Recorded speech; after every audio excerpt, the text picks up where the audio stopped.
Hello future coders, welcome back to जेब जी 168 coding challenge. तो चलो आते थे हमारी आज की प्रॉब्लम पर। सिंपली आपको डिस्क्रिप्शन में आना है, प्रॉब्लम लिंक पे क्लिक करना है, या फिर आप अगर प्रोसेस जानना चाहते हैं तो पिछली वीडियो में आप प्रोसेस को देख सकते हैं। ठीक है, तो मैं आ चुका हमारी आज की प्रॉब्लम पर।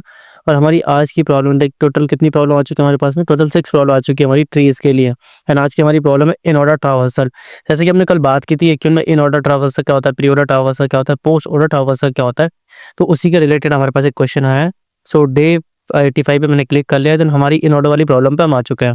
जैसे कल ही मैंने आपको स्क्रीन पे यहाँ पे दिखाया था कि एक्चुअल में हमारा जो इन ऑर्डर होता है वो क्या होता है। तो इन ऑर्डर क्या होता है, पहले लेफ्ट होता है, देन रूट होता है, देन राइट होता है। ठीक है, तो यहाँ पे देखूंगा तो क्या हो जाएगा, लेफ्ट लेफ्ट। इसका मतलब हर एक, देखो यहाँ से लेफ्ट आया था, अब ये रूट हो गया तो इसका लेफ्ट देखूंगा पहले, फिर इसका लेफ्ट देखूंगा, कुछ नहीं तो फिर इसको ले लूंगा, 4 आ गया यहाँ पे, फिर इसका रूट ले लूंगा, यहाँ पे आ गया, रूट ले लिया, फिर लेफ्ट और रूट हो गया, फिर राइट पे आ जाएंगे, राइट के लेफ्ट राइट को देखेंगे, उसके बाद में राइट को ले लेंगे। यहाँ से करके यहाँ पे सीक्वेंस हमारा बनता है, जैसे कि हमने लास्ट वीडियो में समझा था इंटायरली कि कैसे हमारा pre order, post order, in order तीनों वर्क करते हैं। ठीक है, ये यहाँ पे सारी हमारी ट्रीज वगैरह दी एग्जाम्पल में, आप इन सबको अगर रन करा के देखेंगे उसी ऑर्डर में जो मैं आपको बता रहा हूँ कि पहले आप लेफ्ट साइड सब ट्री पे जाएंगे, फिर उस जिस पे जा रहे हैं उसकी लेफ्ट पे जाएंगे, लेफ्ट के इन डेप्थ में जाएंगे, फिर उसको उठाएंगे, फिर उसके ऊपर वाले रूट को उठाएंगे, फिर उसके राइट में जाएंगे, ऐसे करके आप उठाएंगे ना, लेफ्ट रूट एंड राइट। इस सीक्वेंस में अगर आप वैल्यूज को पिक करेंगे तो आपके पास यही सीक्वेंस आने वाला है इन ऑर्डर ट्रावर्सल वाला। ठीक है, यहाँ पे कंसेंट देखेंगे तो जो नंबर ऑफ नोट्स होंगे 1 से लेकर 10 टू द पावर 5 तक हो सकते हैं, और उनका जो डेटा हो सकता है वो 0 से लेकर 10 टू द पावर 5 तक कैरी कर सकता है। ठीक है,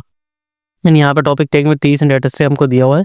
कॉम्प्लेक्सिटी की बात करें तो ऑर्डर ऑफ एन में हम सॉल्व करने वाला है space order of 1। Order of 1 का मतलब होता है कि जो फिक्स साइज मेमोरी हम यूज़ करने वाले हैं, लेकिन मैक्सिमम हमारी कितनी यूज़ होगी, जितने हमारे नोड होंगे तो उतनी। अब राइट साइड पे कोड एडिटर पे मैं आ चुका हूँ, बात करते हैं सॉल्व करना कैसे। देखो, सबसे पहले हम बना लेते हैं हमारा रिजल्ट वाला वैक्टर।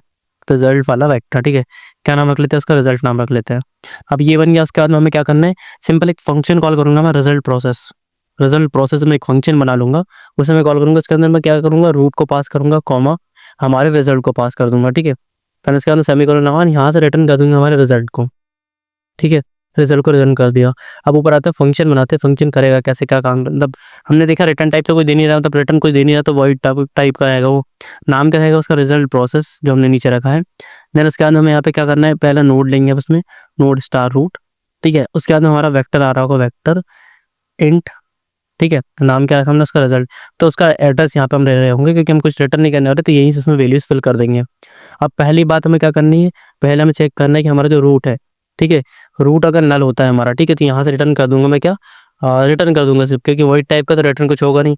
फिर यहाँ पे मैं अपने फंक्शन को वापस कॉल करूंगा, मतलब हम रिकर्जन का यूज़ करने वाले हैं यहाँ पे। ठीक है, रिकर्जन यूज़ करेंगे, यहाँ पे फंक्शन को कॉल करेंगे, रिजल्ट प्रोसेस को। अब यहाँ पर रूट का लेफ्ट सब ट्रे को कॉल करेंगे, जैसे मैंने बताया था आपको, रूट का लेफ्ट को मैंने कॉल किया। ठीक है, उसके बाद में लेफ्ट को कॉल करने के बाद हमें क्या करना है, कॉमा लगाना है, हमारे रिजल्ट को भी पास कर देना उसके साथ में। ये हमने कर दिया। फिर उसके बाद में क्या, अब लेफ्ट सब ट्री कॉल होता जा रहा है, लेफ्ट लेफ्ट लेफ्ट ऐसे करके एंडिंग पे आ चुका हूँ मैं। अब यहाँ पे नल हो गया, वापस आया मैं, तो लेफ्ट कंप्लीट होकर ऊपर आया, मतलब रूट पे आ गया मैं। और मुझे क्या करना है, रूट को लेना है पहले। अब रूट को मैं पुश कर दूंगा रिजल्ट के अंदर। ठीक है, और result dot push underscore back, और इसमें पुश हमारा क्या हो जाएगा, हमारा जो रिजल्ट मतलब जो रूट है। ठीक है, तो हमें क्या चाहिए, रूट का डेटा चाहिए, रूट का डेटा ले लेते हैं हम, इसके अंदर पुश कर लिया। उसके बाद हम क्या करेंगे, वापस से इस रिजल्ट पुश प्रोसेस वाले जो फंक्शन है उसी को कॉल करेंगे। क्यों, क्योंकि देखो हमने क्या समझा था कि पहले हमारा लेफ्ट हो चुका है यहाँ पे। ठीक है, लेफ्ट को कॉल कर लिया, लेफ्ट सब ट्री मान लेते ऐसे। ठीक है, लेफ्ट सब ट्री हमने कॉल किया। उसके बाद में यहाँ पे हमने क्या किया, डेटा आ गया हमारा, रूट डेटा को पुश कर लिया। उसके बाद में हम यहाँ पे क्या करेंगे, राइट सब ट्री को हम यहाँ पे कॉल कर रहे होंगे। ठीक है, राइट सब ट्री को मैं कॉल कर रहा हूँ यहाँ पे। ठीक है, रूट डॉट लेफ्ट यहाँ पे लिखा हुआ, हमने कॉपी पेस्ट किया, इसको राइट कर देते हैं। राइट मैंने कर दिया। ठीक है, अब इसे कंपाइल लिख के चेक कर लेते हैं कि सिंपल टेस्ट केस पे वर्क कर रहा है नहीं। सो रेडी फॉर रिविलेशन के लिए हमारा कोड सिंपल टेस्ट केस पर, लेट्स सी कि वर्क करता है नहीं। यू कैन सी दैट किसने सिंपल टेस्ट केस को पास कर लिया। ठीक है, अब मैं इसे सबमिट करके चेक करता हूँ कि जितने भी टेस्ट केस क्वेश्चन पर लगे हुए हमारा बिगिनर फ्रेंडली कोड को पास कर पाता है नहीं। तो यू कैन सी दैट कि हमारे टेस्ट जो कोड है उसने सारे टेस्ट केस को सक्सेसफुली पास कर लिया है। सो जैसा हमने लास्ट वीडियो में समझा कि हमारा इन ऑर्डर कैसे वर्क कर, उसकी प्रोसेस को समझा, उसके लॉजिक को समझा, and you can see that कि अब हमने उसको सक्सेसफुली इंप्लीमेंट भी कर लिया है।